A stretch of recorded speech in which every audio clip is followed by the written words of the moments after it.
At 65, Amanda Okoro still woke at 3 in the morning and listened to the house breathe. The mansion's lights went off like stars in sequence: guest rooms, study, gym, until only the master wing remained awake, a pool of lamplight, a heavy curtain that never quite closed, and the slow, steady sound she had learned to read as if it were another heartbeat. She put a hand to her belly as if reassuring herself that what her doctors called an improbability was real. She had learned to speak to the shape in private rooms, to murmur the names she never dared say in public, and to let shame and hope cohabitate in the same sentence. Amanda had built her life on precision: property deals, boardroom sentences that cut like scalpels, a generosity measured in scholarships and medical wings. Yet in the quiet of Ikoyi at night, none of that order steadied the way a small hand might. The pregnancy had been announced as a marvel in the papers, a new heir at 65, and the world called it miraculous. To Amanda, it felt more like an answer and an accusation at once. She had always been an island, and now a child was forming in the center of it. Across the city, at a narrow workshop half swallowed by the monotony of traffic and rusted signs, Jacob wiped grease from his hands and folded them into the clean apron of a man who had become adept at pretending not to want things he could not have. He was known in the neighborhood as Jacob the Mechanic, a man with steady hands and a soft way of calling a child by the wrong nickname and somehow making it right again. He had arrived at Amanda's life like a draft through an open window, not sought, not planned, during a cold winter when a generator broke at the orphanage where he volunteered. He had stayed because staying felt less like an indulgence and more like a duty, because a mother in a mansion could be lonely in a language he understood, because love, in his vocabulary, looked a little like fixing something that kept breaking. Jacob's affection for Amanda was a quiet ache that lived in his ribs. He tried to name the shape of it: admiration, protectiveness, the stubborn hope that he could be steady for someone who had never needed steadiness. He also had a family, a wife who relied on him, a little boy who called him Papa with the unquestioning confidence of the young. Amanda knew this, and the secrecy that wrapped their meetings had a tenderness and a cruelty all at once. She had not wanted an affair; she had wanted a child whose name she could speak without explaining. Life gave her both, and the moral cartography of those gifts never stopped confusing the edges. If there was a shadow to Amanda's sudden good fortune, it was her twin sister, Amarka. Twins do not always mirror each other. The Okoro girls had split on the day their mother decided property lines and dowries. Amanda took land and credit scores. Amarka took the leftover temper, sharp, honored through resentments accrued and never forgiven. While Amanda moved to Victoria Island and into glossy philanthropy, Amarka remained in a smaller flat, righteous about hard work and practical about the indignities of poverty. Time placed them on opposite sides of a gulf that was mostly pride. Amarka's visits were precise, like an accountant's. She arrived with casseroles that smelled of nostalgia and eyes that catalogued Amanda's home for numbers Amanda had never said aloud. Their conversations were polite, then needle-thin, then steel. They argued about trivialities, curtains, the right angle for a portrait, until the arguments dug into older things: who had inherited what when their parents died, who had been favored, who had been burdened.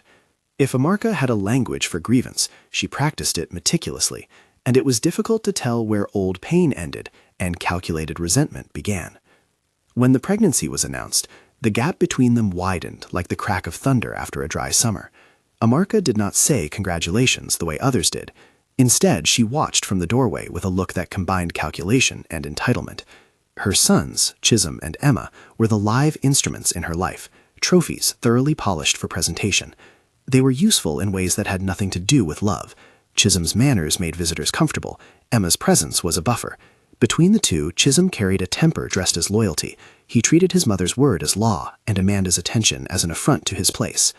Late one humid afternoon, the kind that softened concrete and made people move in a slower gear, Amanda decided to arrange a proper birthing plan. St. Nicholas Hospital had been in the city's mind as a place where cultivated hands and practiced protocols met. Doctors there were well known, nurses trained to the cadence of discreet efficiency. Admi was one of those surgeons with a pleasant manner and a file of decisions that read like security clearances.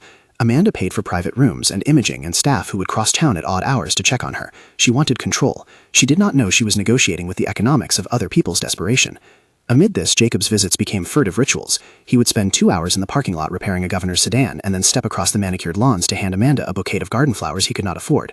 In the privacy of the master bedroom, they would talk about things that had seemed impossible 5 months earlier. Sometimes they spoke of names. "If it's a boy," Jacob said once, voice thin as a wire, "we could call him Kofi, my father. If it's a girl, any name you want to give is too much," Amanda said, and their laughter filled the space with something like real light. Then they folded back into silence, because choices had consequences, and secrets are always paid for in coin that has no denomination. Outside the hospital, other economies moved. Dr. Admi had a ledger too, one written in a different ink. He had children whose tuition bills rose like bad weather. He had debts coiled around him that his steady hands could not fix.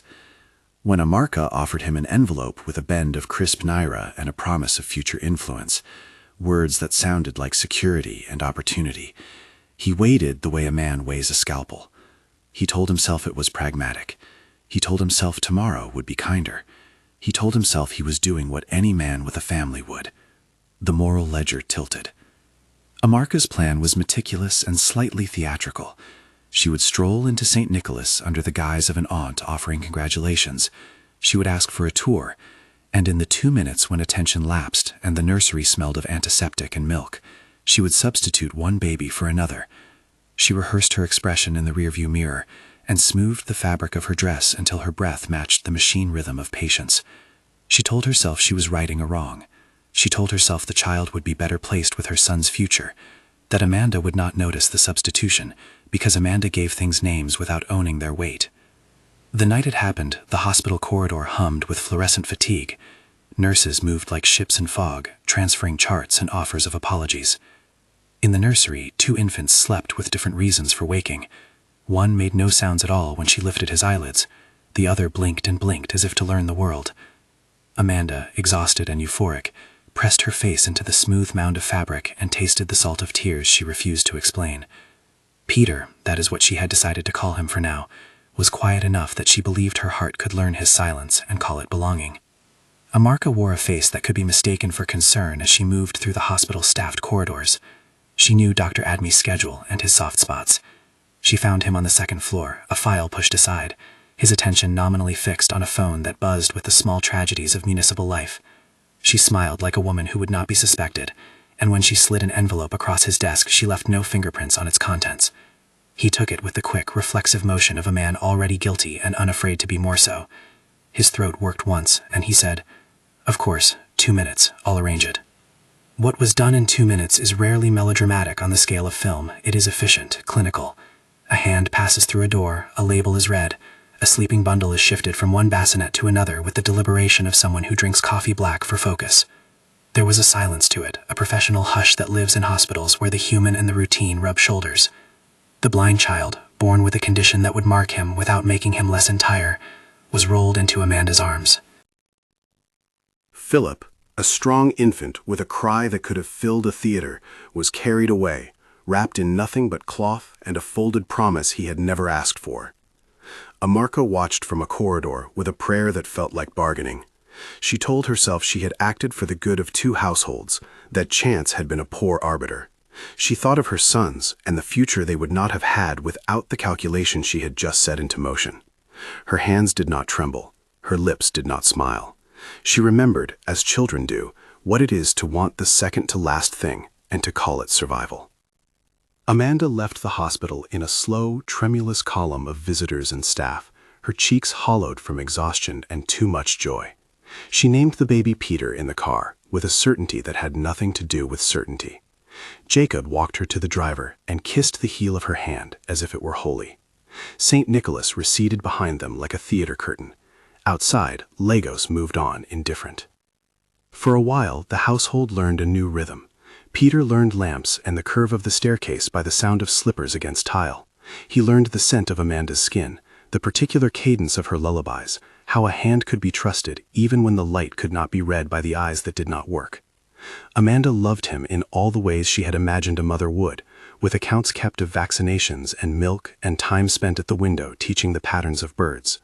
But love was an instrument with a certain pitch. Sometimes, even when plucked, the note it made bore undercurrents of something ungraspable. There were hours, unspooling slow, when Amanda felt the space between them like a geography yet to be charted. She could not explain it to anyone. She could only feel it. Meanwhile, St. Mary's Orphanage received a boy who would be named Philip by those who had taken up the habit of naming children for the documents that made them visible. He was pitch dark, a small organism with a fierce hunger for the world, and a body that the orphanage learned to ration. The caregivers there were kind in circling ways, hands that wiped faces but could not always keep cereal bowls full. Philip learned to be clever the way a child trains a muscle, by necessity, He read the eyes of adults the way others read newspapers. Where he could not be nourished in body, he fed his mind, stealing afternoons at the back of a spare room where a discarded encyclopedia waited between dust and a child's curiosity. Chisholm's treatment of Peter started as a joke, the kind a young man makes to establish his standing. He had learned under his mother's tutelage how to bow at her feet in public and how to deliver a small private cruelty with a smile. He would pretend to guide Peter and then tighten his grip, let a toy slip just out of reach, and laugh as if innocence were the punchline. At first it was unseen. The household was large, servants absorbed more than they reported, and Amanda, devoting herself to the physics of mothering, missed the way a child flinched. But cruelty accumulates. It tells a story in small edits, a bruise that the child explains as a tumble, a toy taken and returned later, explanations offered with a wrongness Amanda didn't want to suspect.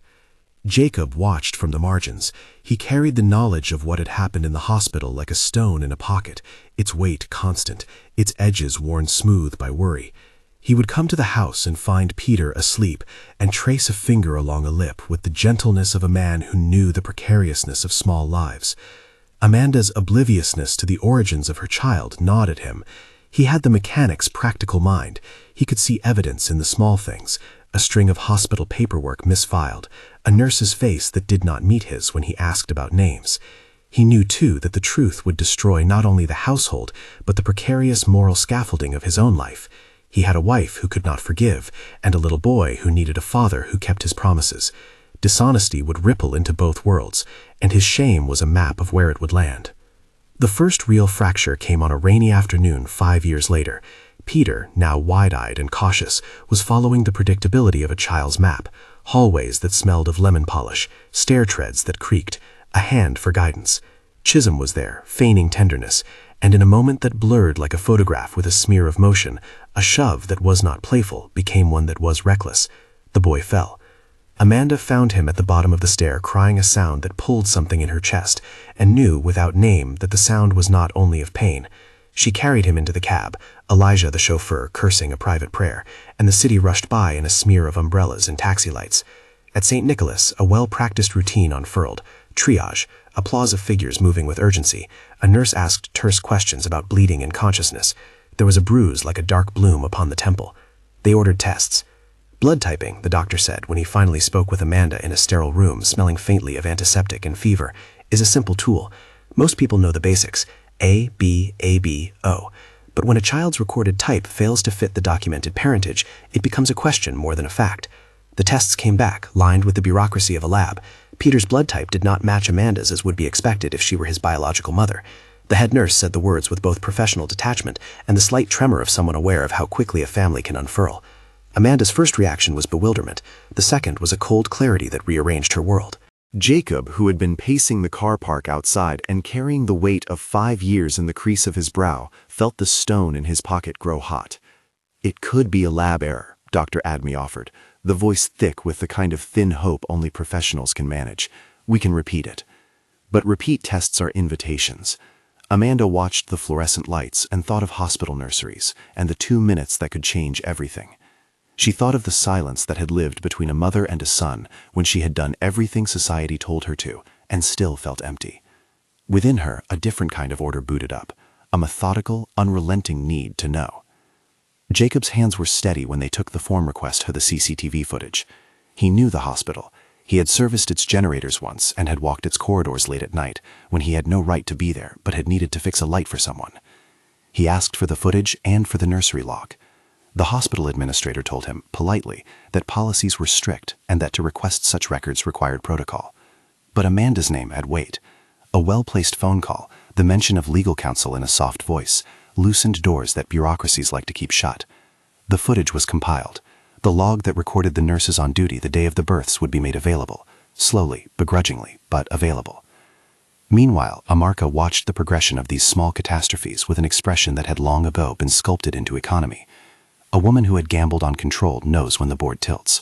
She had planted friends in quiet places. She had banked favors like small seeds. She did not, at first, show the right kind of alarm. She called Jacob with a voice like someone balancing a ledger. "Make sure you don't say anything you will regret," she said. And then she paused, letting the sentence's possible punishments hang in the air. Jacob swallowed anger and fear in equal parts. A mechanic's bravado is a thin veneer. It hides the same anxieties anyone has when faced with moral ruin. He felt the possibility of Amanda losing everything, her son, her peace, perhaps even the light of charity that legitimized her wealth, wrap itself around his conscience like a rope. If the house of cards fell, it would take many with it. A child's future in the orphanage, a blind boy who had known love, a man with grease under his nails who feared punishment and also longed to do what was right. The footage, when it finally came into Jacob's hands, held the flat truth of cameras, the world as it is when we do not have the luxury of selective memory. For a few minutes that seemed in the reviewing room to elongate into lifetimes, two women moved into frame. One was a nurse, hands doing the banal math of swaddling and scanning bracelet tacks. The other was a visitor, moving with an air of someone comfortable enough to know where the gaps in surveillance fell. The camera record showed a hand extended, a small exchange at a glass partition, and then, shock like a struck bell, the swap. Jacob paused the playback until the image blurred like a pressed bruise in his stomach. He watched the recorded reflection of a world that had betrayed him by being so ordinary. Amarka's face in the footage did not betray the violence of what she had done. She belonged in the shot like a woman who had rehearsed her part in a play where only she and the stage manager knew the script.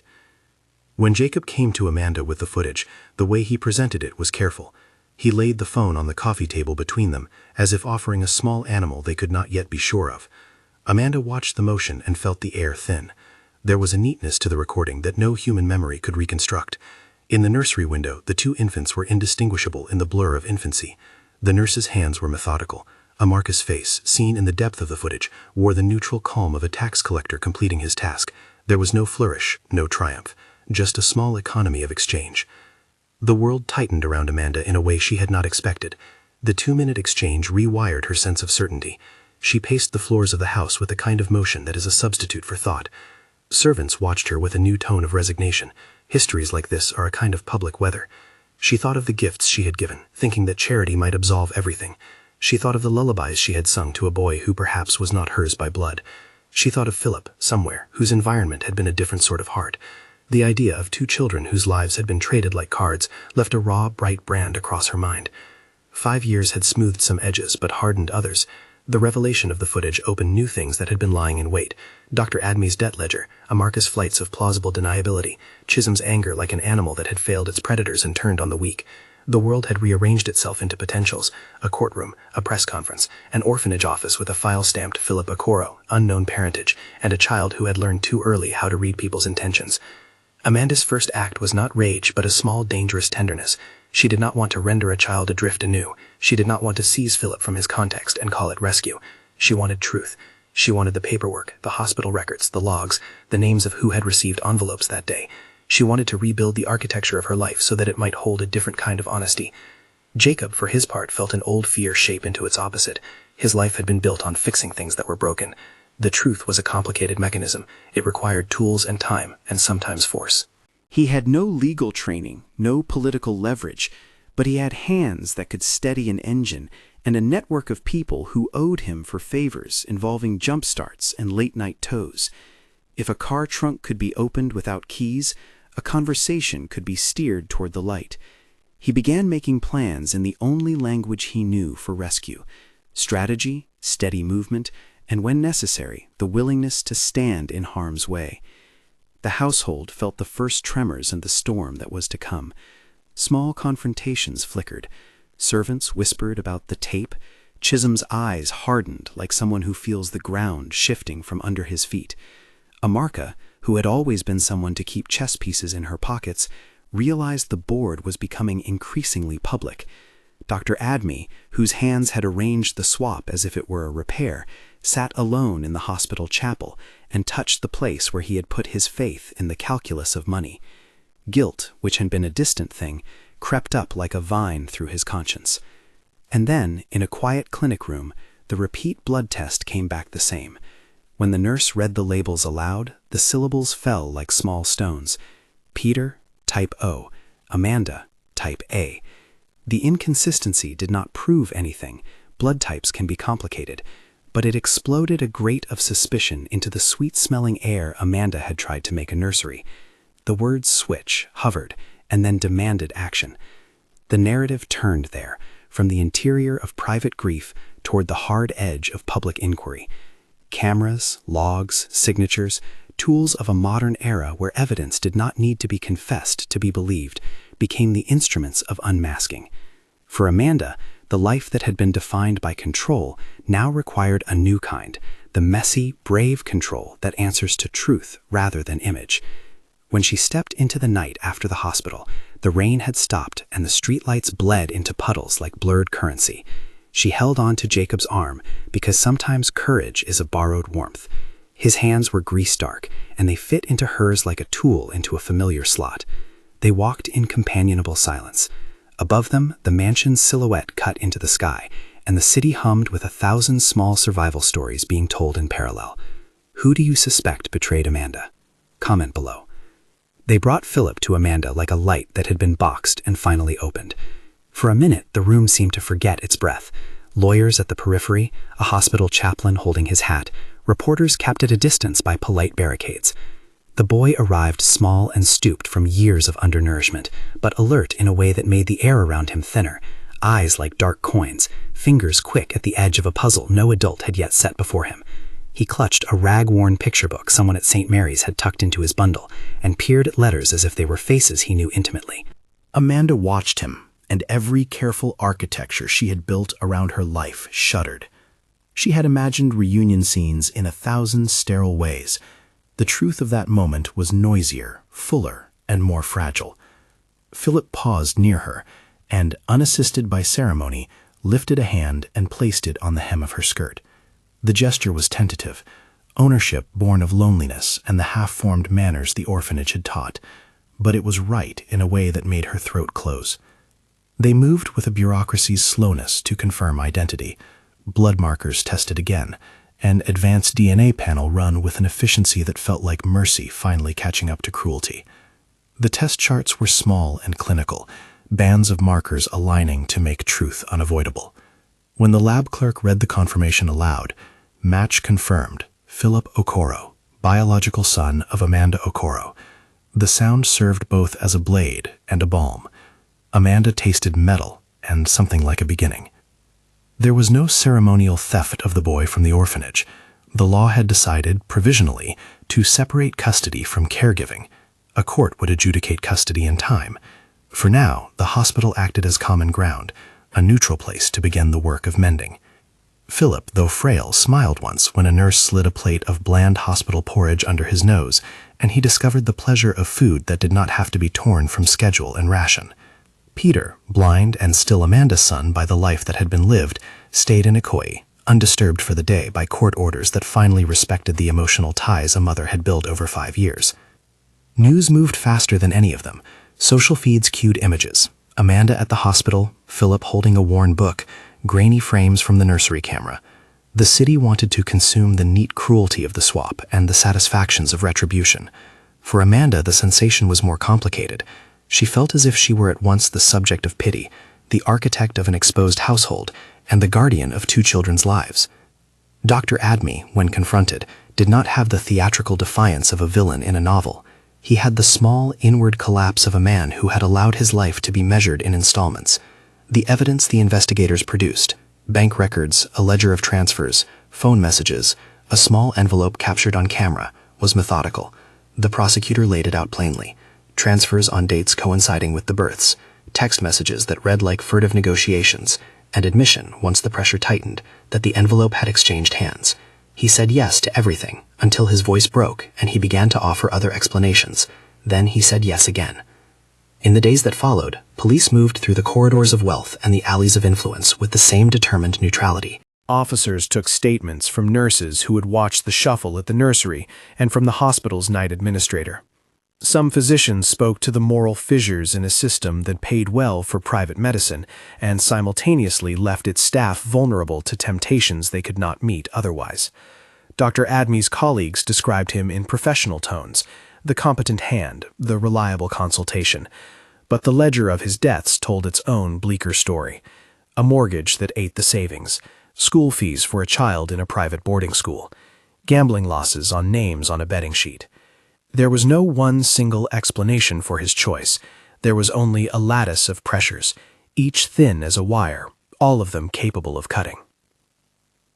Amarka's arrest did not produce the cinematic scream one might expect.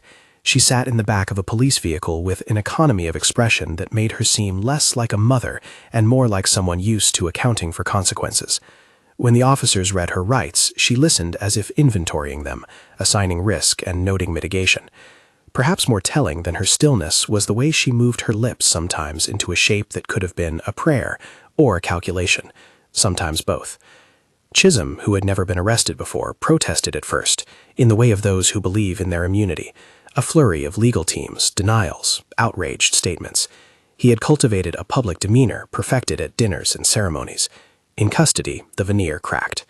Emma, quieter, kept his head bowed. The prosecutor built a case on what the cameras preserved and the money trail proved. CCTV was primary because it was indisputable. In the footage, Amarka moved through the nursery like someone rehearsed, transferred the babies, and handled tags with practiced ease. The footage did not show motive or moral complexity. It showed the fact of the swap. Dr. Adme's transfers and messages connected him directly to the exchange. Witnesses at the orphanage testified, with the diplomatic sorrow of those who had tried to shelter children, about Philip's arrival there and his early years. The orphanage's ledger, an awkward stack of forms, ink faded, bore the stamped name Philip Okoro, unknown parentage, and showed the paucity of records kept by a system forced to do too much with too little. Philip's testimony, when the boy was coaxed to the stand, a hush fell over the chamber, was limited by his age and bruised by the hardship he had known. But he surprised many by the clarity of his reactions. He drew, in an unprompted moment allowed by the judge's patience, a picture of a room with a small window and a tall woman holding a lantern. The judge, used to sterner legal formalities, paused and looked at Amanda. The picture was childish, spare, but it was the precise kind of detail that announced the presence of a life that had been neglected, not void. Dr. Adme's confession was perhaps the ugliest part of it because of its ordinariness. He described the transfer as a set of choices that were not defended but explained. A man juggling debts, who made a decision believing money could be a bridge. There was no mythic villainy. There was a tired professional whose moral geometry had skewed. The judge took that into account with the heavy impartiality of the law and sentenced him to a term that would include professional disbarment and mandated community service, work in clinics that would make his conscience and his CV pay rent in the same currency. Amarka, whose motives had been cultivated by a lifetime of feeling righted against a wrong that to her had become permanent, did not make public apologies that folded thin against the wind. Her defense, economic desperation, and upbringing of scarcity, was submitted and then rebutted. The prosecution's narrative pointed to a pattern of calculated choices, a reserve of political favors she had cultivated, a readiness to involve her sons in acts of intimidation. The court's verdict would be neither vindictive nor forgiving. It would be the slow hand of civic consequence. And yet the legal unspooling was not only about punishments. For Amanda, it had to do with repair, practical things that required time, money, and a humility that felt like surrender. She could not simply pluck Philip from the orphanage and expect a child to be whole. The orphanage staff, many of whom had protected Philip in ways that were themselves acts of quiet heroism, had to be acknowledged. There was an intricate accounting to do. Traces of negligence in one place did not erase the tenderness that had kept a child alive. The court required a social work plan, rehabilitation for Philip's delayed growth, assessment of Peter's visual impairment and the best course of support, counseling for all of them, and Amanda moved to fund those measures with a pragmatism that effectively became a public pledge. She made a substantial donation to St. Mary's, not as a gesture of absolution, but as the scaffolding for systemic repair, better nutrition programs, more staff, a training fund for caregivers. Even as justice began to follow its methodical course, there were other currents under the surface. Amarka did not accept the full consequences passively. She had a network, and networks breed retaliation when the stakes are as high as inheritance and reputation. The first sign of that retaliation came not as a police station brawl, but as a subtle narrowing of Amanda's world. Anonymous letters slipped under doors, a car keyed outside the compound, a man with no visible ties loitering near the orphanage on the day Philip was to be transferred for a pediatric exam. Jacob felt the change in his chest, the way a mechanic feels the telltale hum of a failing bearing. He had lived all his life attentive to small discrepancies, a noise out of phase, a bolt looser than its mate. He wanted to step back when the threats first surfaced, because the life he had built required his presence, his wife, his small son. But each skitter of menace made his hands go to work in a way that was not about engines. He taught himself that courage, like mechanical skill, could be learned and practiced. The first near miss arrived on a humid afternoon when Philip was to move from the hospital to a temporary care unit at a social services center. They used a convoy because the city, learning from other violent chapters, preferred the safety of numbers. A registered transfer van led, police escort flanking, and in the center of it the boy in a car seat that had known more than any child should. As they emerged from the hospital courtyard, a blue pickup, unremarkable, someone later would say, blocked the lane and men with covered faces spilled onto the street. They were quick, efficient, and for 5 terrifying seconds it looked as if the mobilized fear of a family with money might be overtaken by the blunt force of those who would act outside the law. Jacob had not been meant to be part of the convoy. He had the quiet dignity of the man who fixes and is sometimes forgotten. He had come to the hospital under the pretext of helping to move an unwanted filing cabinet. He joked he had come to make himself useful. But when the blue pickup's driver slammed the vehicle into neutral and men began to pull at the doors of the transfer van, Jacob's life as a mechanic and his need to protect were the same instrument. He moved with a competence born of grease and memory. First, he dislodged the pickup's transmission by flicking a small, practiced switch he saw at the cab's floorboard, an auxiliary cut that meant the vehicle would not begin again without a mechanical's patience. Second, he had a friend who owed him a favor in the towing business. There was a beep on his phone, and the friend, made alert, turned a tow truck on a side street so that the culprit's escape route became blocked. Jacob had anticipated, from years of watching the city's rhythms, both the likely roads and the way a guilty person thinks, to run across the bridge, to take the expressway. He had spelled out the geography in his head like a map, and then lived inside it. When the men moved toward the transfer van, Jacob stepped between them and the doors. He did not wear armor. He had a bloodied knuckle and the authority of a man willing to be harmed for a child he had loved in absent ways. There was a scuffle, words exchanged that sounded more like a dialect of fear than violence. A blow landed on Jacob's jaw and he staggered. But he had the advantage of numbers and improvisation.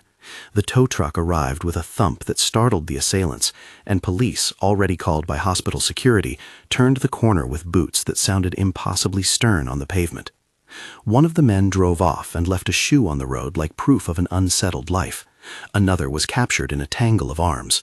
Jacob felt a pain in his side that would later make him wince for days, but the kid in the car seat was none the worse for the fray. The boy slept as if the world were, for him at least, still a place where adults could be trusted to keep the edges intact. After that rescue, the title given in gossip and headlines, "The Mechanic Who Stopped the Kidnapping," felt both correct and too small. Jacob had not acted for an accolade. He had acted because the mathematics of a life had simplified into one equation: a child at risk, a man who could do something. There was a dignity to the action that removed the oxygen of class distinctions for a while. He was the poor man with grease under his nails who had the nerve to be brave. The rescue delivered immediate results. Police widened their dragnet. A few of Amarka's informal allies decided the heat was risible and fled, but it also escalated the stakes. Amarka's council, with the desperation of someone who had placed everything on a single bet, began to speak of urgencies, the protection of sons, the prevention of misrepresented testimony. Amanda's social sphere, suddenly raw with the story's exposure, became a theater of gloves-off interactions. That night at the compound gates, someone tried to set a small fire in the hedge. It was extinguished quickly, but it felt like an omen the family would not prefer. Peter's sleeping was fractured by the thin sound of external threats. Jacob's role in the rescue expanded in a way neither of them had scripted. He was suddenly a necessary witness and an unexpected fulcrum of the burgeoning narrative. The prosecutor invited him to testify. His statement on the stand was less graceful than Amanda's, less measured than the doctor's, but it was plain and therefore in its own way credible. He spoke of what he had seen, of the pickup and the tow truck, and of no hidden heroics, only the grim calculus of a man who had to act. His testimony had an effect that was slower than applause and more durable. It gave a face to the idea that courage is not the exclusive currency of the privileged. It translated for the jury and for the public an image they had perhaps not expected to see, a mechanic who had loved from the outside but had stepped fully into the light when the light was most necessary. Courtroom scenes are by nature a narrowing of drama into fact, and facts do not heal, but they do set consequence into motion.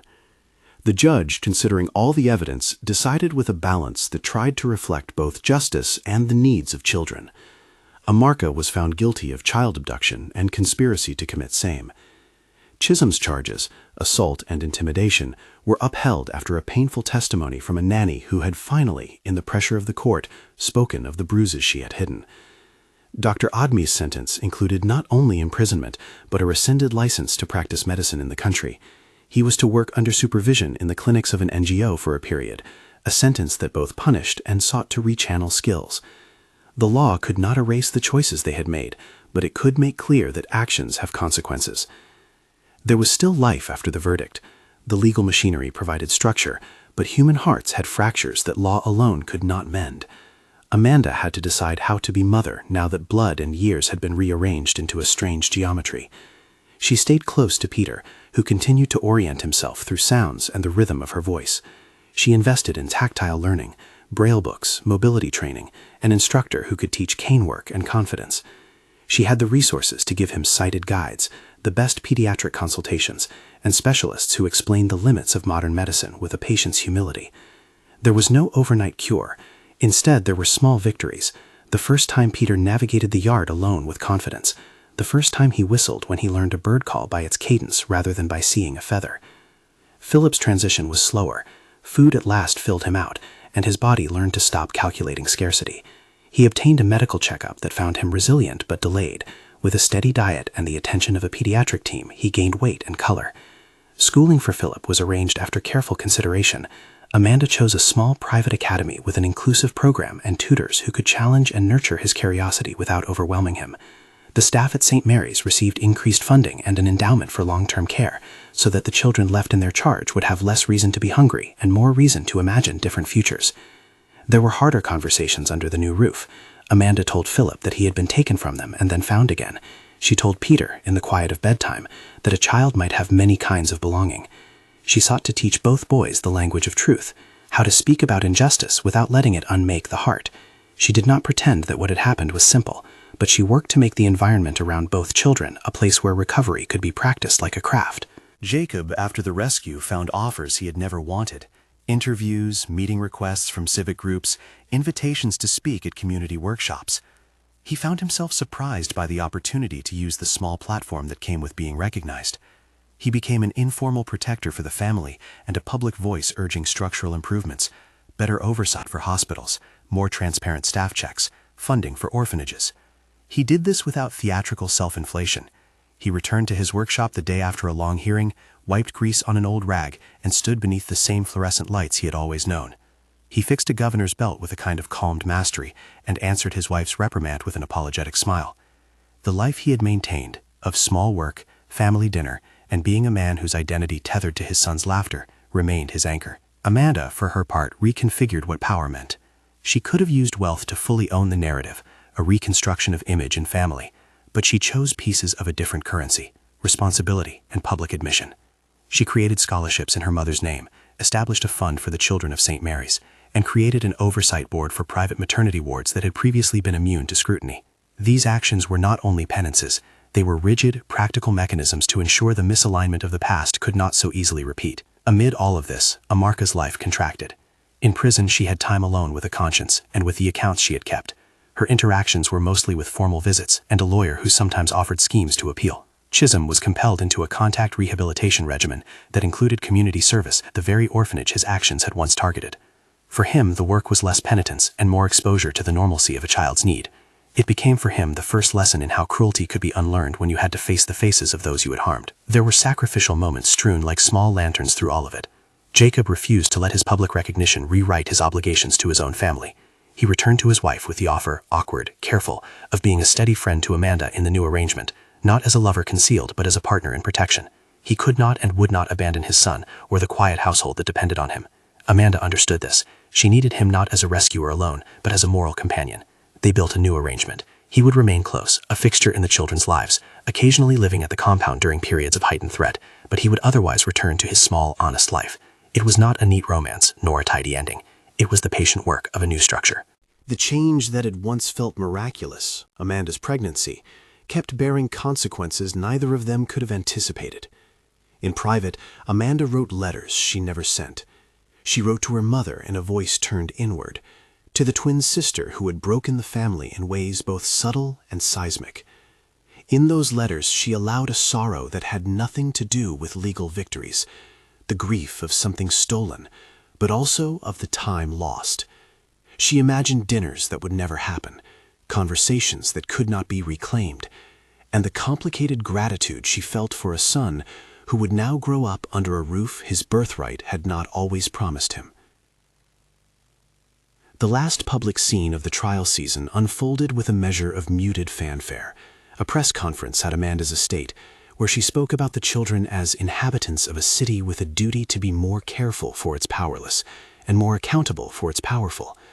She promised to continue to fund oversight and spoke in a direct and unadorned voice about the need for preventative policies, mandatory audits for private maternity wards, transparency in staff hiring, and better funding for institutions that protected children rather than merely cataloged them. Journalists asked the obvious small questions: who would pay, who would distance, and Amanda answered as if she were translating grief into a social ledger. We must make it harder for this to happen again. Her hands did not tremble. There were moments of tenderness, too, that no one printed. Jacob coaching Philip on how to tie a shoelace with calloused patience. Amanda teaching Peter to sense the difference between the teak floor and the rug by the weight of a step. Philip mouthing words from a picture book as if memorizing the map of a new world. The children became, in the hush of the home, the greatest evidence that the world had some capacity to repair. Justice in a city is never absolute. There were appeals. There were angry op-eds that suggested the wealthy were playing at righteousness. There were opportunists who tried to exploit the publicity for their causes. But the central facts remained. The swap had been revealed. Those who had orchestrated it were being held to account, and a poor mechanic had intervened in a way that made a difference when courage was scarce. Years later, the story was told and retold in different tones. Some called it a morality play about greed. Others treated it as an exemplar of institutional rot. For those who had lived it, the tale was more complicated. In quiet moments, Amanda would hold a pair of small hands, one sightless and one newly bright, and consider the improbable architecture of love. What makes a mother, she had once wondered, was a question that no one had answered with one word. Now she could say with harder certainty, a mother is someone who keeps a child when the world tries to trade them away, someone who builds safety even when the scaffolding smells of betrayal, someone who makes choices that do not depend on blood but on labor. Jacob's life adjusted too. He had public recognition, but more importantly, he had earned a role he had never sought. Guardian, in the practical sense, for the children who needed an everyday kind of steadiness. He used his small fame and the funds Amanda offered to start a program in his workshop on weekends, a skills academy for boys and girls from neighborhoods like his. He taught basic mechanics, problem solving, and the dignity of honest work. It was a small structure with benches and spare parts, but it was full and humming. He taught there with the same patience he had used to teach Philip how to tie his shoe. There were no perfect closures. Amarka's prison stays were long and filled with the hard negotiations of remorse and rationalization. She wrote long letters that some would read as apologies and others would mark as attempts at mitigation. Chisholm, after community service, avoided most public doors and took to work in businesses that required him to confront the consequences of his acts small and often. Dr. Adme, stripped of professional shine and living with the weight of a disbarred title, eventually volunteered in clinics where he worked under supervision and reparations, work that did not restore his former life, but made room for a dented conscience to move. Amanda, in late nights when the mansion slept and the city hummed faintly, sometimes returned to the quiet habit she had kept before the swap, a hand on her belly, though there was no longer anyone there to hold. Only now the gesture was not about the possibility of a child, but about memory, of the way a woman learns the shapes of her life by the hands she cares for. She had been given back a son, and had kept a son she had raised. She had been saved by someone who had refused to be small in the face of fear. That saving had not been a miracle as the tabloids might have called it. It had been instead an accumulation of small acts, skillful hands, a tow truck that arrived on time, a man who decided to stand in harm's path. The word hero felt both apt and insufficient. In the final scenes, the family did not gather for a grand reconciliation. They gathered instead for small domesticity, a meal where Peter practiced recognizing spices by smell, and Philip recited a number sequence he had memorized because it felt like an achievement. Jacob sat at the kitchen table with grease still on his palms and the warmth of ordinary work seeping into him. Amanda watched him and, in that quiet gesture, offered a hand that was not asking for everything, nor surrendering the need for personal fidelity. They had made a new covenant, not in law, but in the repetition of attentive acts, shared dinners, agreed boundaries, the steady presence that could withstand further storms. The city moved on, as cities do, but the changes stayed where they were supposed to. St. Mary's received the funding that allowed it to expand its food program. The private maternity oversight board began auditing practices and pushed for transparency. Dr. Adme's forced labor in clinics reminded the caring professions that the line between need and compromise could not be crossed without cost. And Jacob's small academy continued to teach, each weekend, a new cohort of kids to turn wrenches, and in the process pick up a steadier idea of themselves. Amanda never used her wealth to erase the wrongs done to her. She used it to alter the structures that allowed those wrongs to exist. She kept both children close, because love had taught her that family is sometimes drawn by the lines we make through the rubble of our mistakes. She did not pretend the trauma would vanish. She acknowledged it, sat through the long stitches of therapy with her children and with herself, and let healing be a patient architecture. On an afternoon years after the convictions, Amanda walked into Jacob's small workshop with two boys at her side, one seeing, one not, both laughing. The smell of oil and metal filled the air, but it felt less like a foreign element than a new kind of domesticity. Jacob looked up from a carburetor, and the two of them shared a glance that spoke without drama, gratitude, complicated affection, and the kind of respect that has been paid for in risk. Philip handed Jacob a small screwdriver with a solemnity that was a child's version of a medal. The mechanic smiled with the kind of quiet pride that does not demand an audience. They had been through theft and trial, quiet heroism and public scrutiny. The life they now lived was not neat, but it was theirs, built from choices that refused to replicate the betrayals of the past. Amanda's final acts, funding programs, ensuring the children had ongoing care, keeping the memory of what had been done, were acts of responsibility.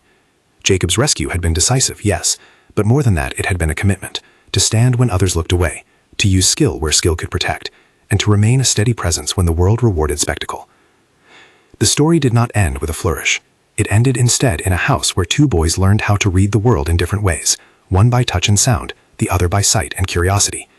It ended with courts that had done what courts can do, with lives that had been rearranged, and with a mechanic whose hands had, quite literally, changed the course of a few lives. There was room left for the rest of their stories. More hearings, more appeal papers, more small annoyances that life always provides. But the central violence had been named and accounted for, and the small, steady work of repair had begun. If you want to know how the children fare next, or how the reforms Amanda funded take hold across the city, subscribe for the next part, where we follow each thread a little longer and see how accountability and care can keep their promise.